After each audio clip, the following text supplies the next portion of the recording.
और इस उपदेश में जीव का जन्म कैसे संसार में होता है ये भी उपदेश दिया।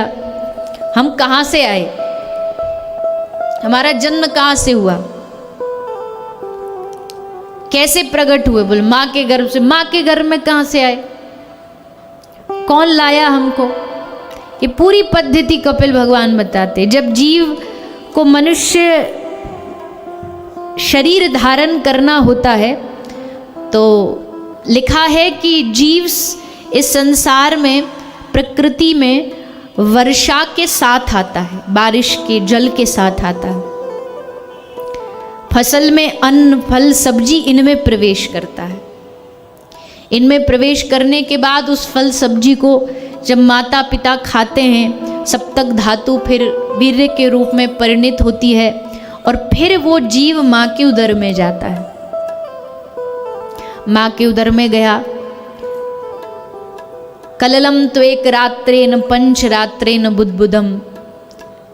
5 दिन का जब जीव अपनी माँ के गर्भ में होता है, तो भागवत जी में पूरा लिखा है 5 दिन का जब जीव होता कैसा होता, बुदबुदे जैसा, एकदम हल्का फुल्का। 20 दिन में एक बेर जैसा उसका आकार बन जाता, आकृति।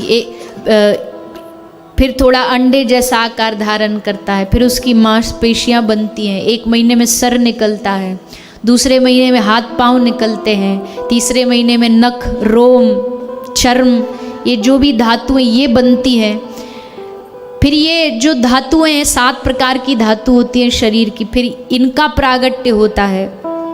5वें महीने में थोड़ी थोड़ी चेतना जीव में जागृत होने लग जाती है।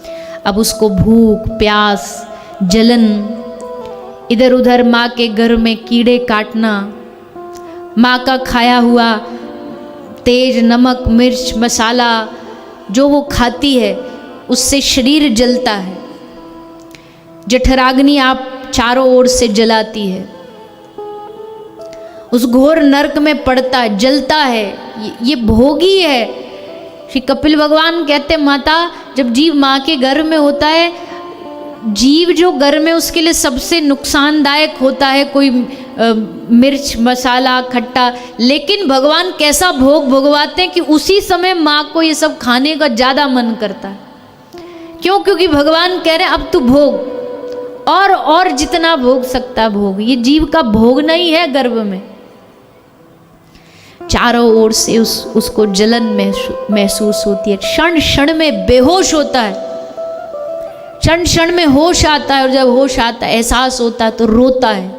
पूर्व की याद आती है, पूर्व जन्मों की याद आती है, पूर्व कर्मों की याद आती है, तड़पता है, पर कोई आवाज़ सुनता नहीं, कोई उसकी पुकार सुनता नहीं। वो वहाँ तड़प रहा, परेशान, और बाहर वाले जो लोग वो बड़े प्रसन्न हैं कि भाई जीव आने वाला है, जीव आने वाला है। किसी को उसके दुख से कोई लेना देना नहीं, वो अकेला लड़ता है अपने दुखों से।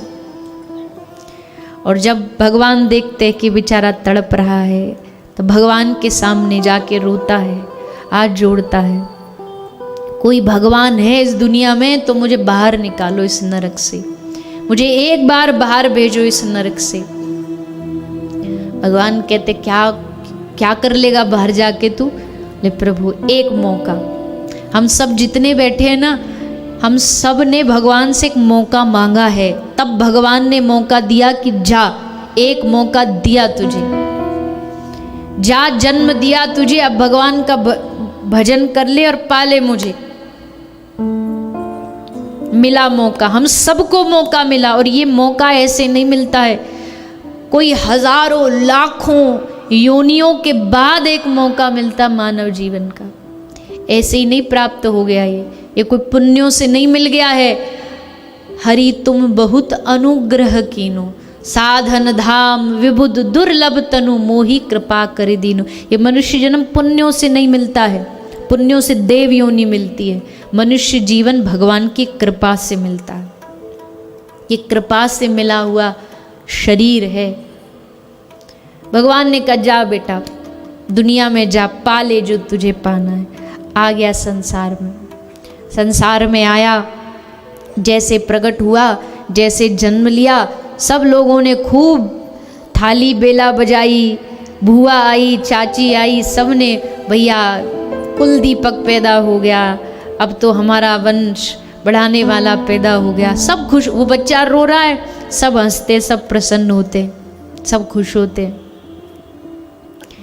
अब जब जन्म हुआ, अब देखो जब जन्म हुआ ना तो अपने पिछले कर्मों की सब गठरी संग लेकर के आता है बच्चा। उसका स्वभाव, उसका चरित्र कुछ माँ के गर्भ में सीखता, कुछ पूर्व के संविधान होते। पूर्व में जो पिछले जन्म में करके आया वो सब गठरी संग आई है। हमें लग रहा है कि एकदम नया प्रोडक्ट आया है, पर ये नया नहीं है, ये बहुत पुराना प्रोडक्ट है। वर्दी नई पहन के आया है पर है पुराना। यूनिफॉर्म बदली है, नाम बदला है, पर जीव वही है जो कई कई जन्मों से घूम रहा। जन्म हो गया, अब पढ़ाई के लिए भेजो।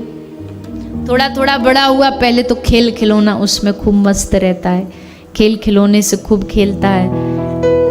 करोड़ों रुपया रख दो उसके सामने और एक तरफ एक झुनझुना रख दो, तो वो उस खेल के झुनझुने को चुनेगा, रुपया को नहीं चुनेगा, क्योंकि अभी उसको नहीं पता, अभी रुचि खेल में।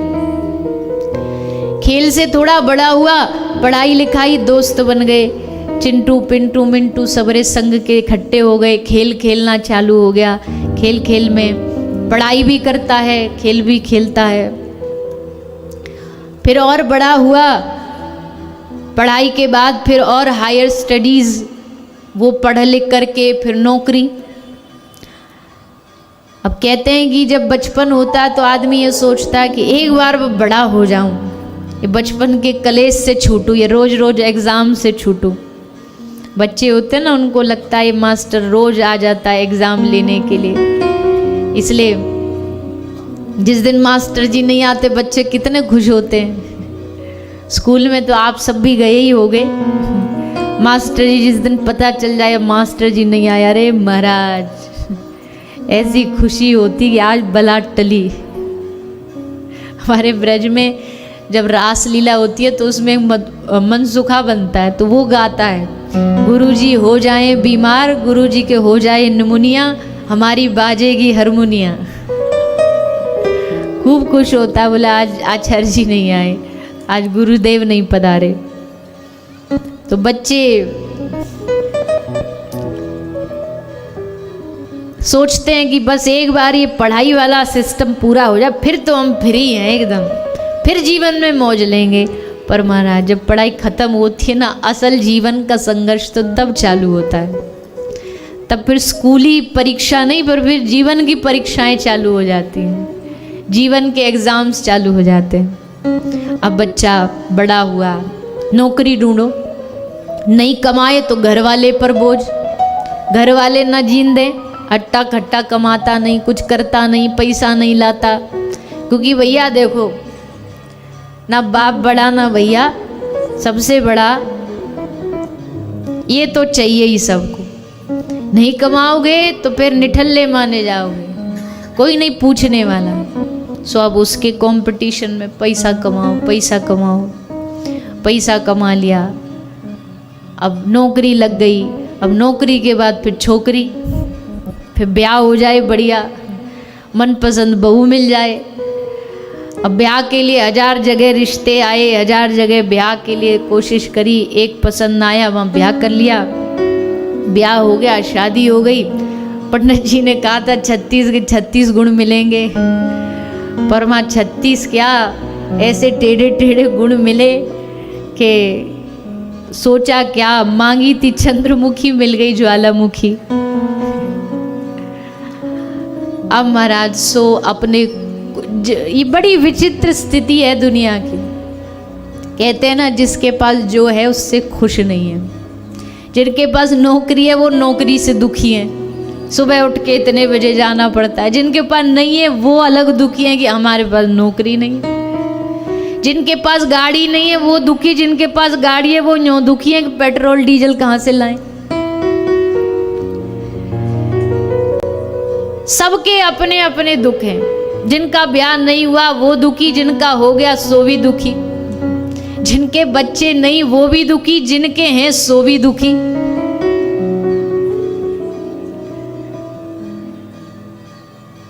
अब विवाह उपरांत फिर मन में क्या आया, बोले पुत्र पुत्र आदि बाल बच्चे हो जाएं, बाल बच्चे हो गए। अब क्या मन में आया, ये बाल बच्चों को भैया बढ़िया कमाऊ बनाना है, कुछ अच्छा करवाना है, वो भी हो गया। अब क्या हुआ, बोले इनका ब्याह हो जाए, वो भी हो गया। भगवान ने सब इच्छा पूरी करते जा रहे हैं, जो जो मांगता जा रहा है जी भगवान पूरी करते जा रहे हैं। उनका भी विवाह हो गया। अब क्या चाहिए तुझे, अब तो एक महाराज पोते का मुहूर्त देख लें। बिन पोता तो भारतीय परंपरा में बिना दादा बने तो इच्छा पूरी होती नहीं, बोला हम पोता का मुख देखें और तब संसार से विदा हो। पोता हो गया, पोती हो गई।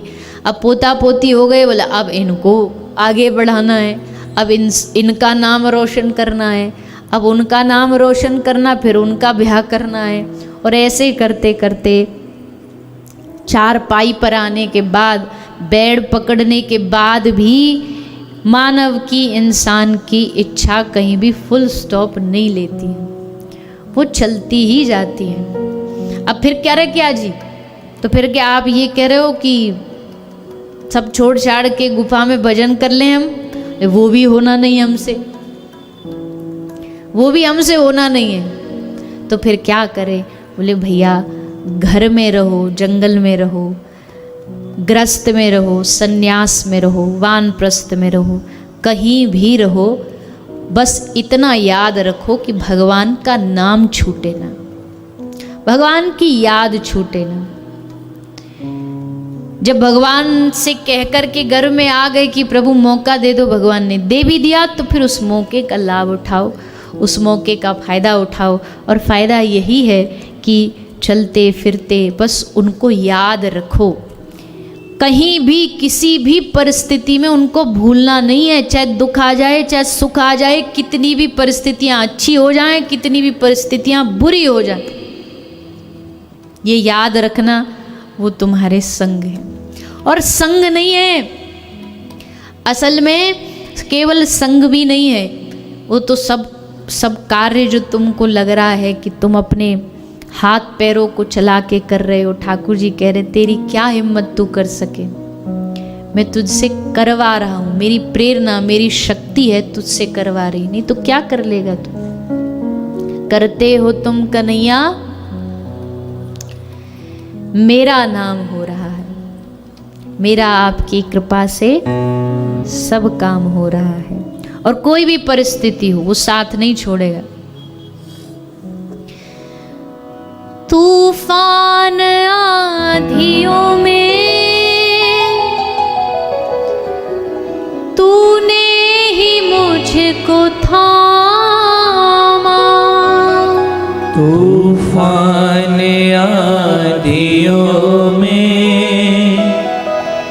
तूने ही मुझको थामा, तुम कृष्ण बन के आए जब मैं बना सुदामा, तुम कृष्ण बन के आए जब मैं बना सुदामा, एहसान पर तेरा ये एहसान हो रहा है, एहसान पर तेरा ये एहसान हो रहा है, मेरा आपकी कृपा से सब काम हो रहा है, मेरा आपकी कृपा से सब काम हो रहा है। तुम साथ हो जो मेरे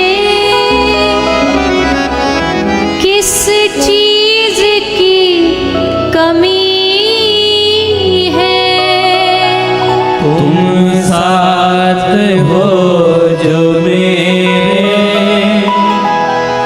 किस चीज की कमी है। किसी और चीज की अब दरकार ही नहीं है। किसी और चीज की अब दरकार ही नहीं है। तेरी प्रेरणा से ये कमाल हो रहा है। तेरी प्रेरणा से ये कमाल हो रहा है। मेरा आपकी दया से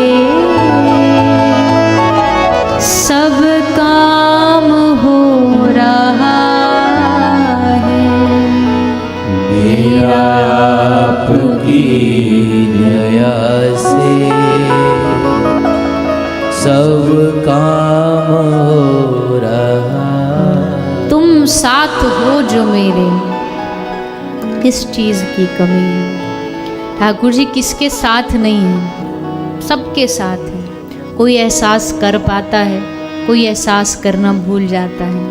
और जब ये एहसास हो जाए कि वो मेरे संग है ना, तो दुनिया की कोई बड़ी से बड़ी विपत्ति आए आने दो, वो तो है हमारे संग। कोई नहीं समझ रहा है मत समझे, वो तो है हमारे साथ। कोई साथ नहीं दे रहा मत दे, वो तो है हमारे साथ। और बस इतना विश्वास काफी है जीवन जीने के लिए कि वो है साथ। क्योंकि जीवन में हर व्यक्ति के एक ऐसा व्यक्ति होना चाहिए जहाँ वो कंधा रख के, कंधे पे अपना सर रख के अपने विपत्तियों को बता सके, अपने दुखों को, अपने मन की परिस्थिति को बता सके। अब वो कौन होना चाहिए? कोई कहेगा कि कोई दोस्त होना चाहिए, कोई मित्र होना चाहिए, कोई संबंधी होना चाहिए।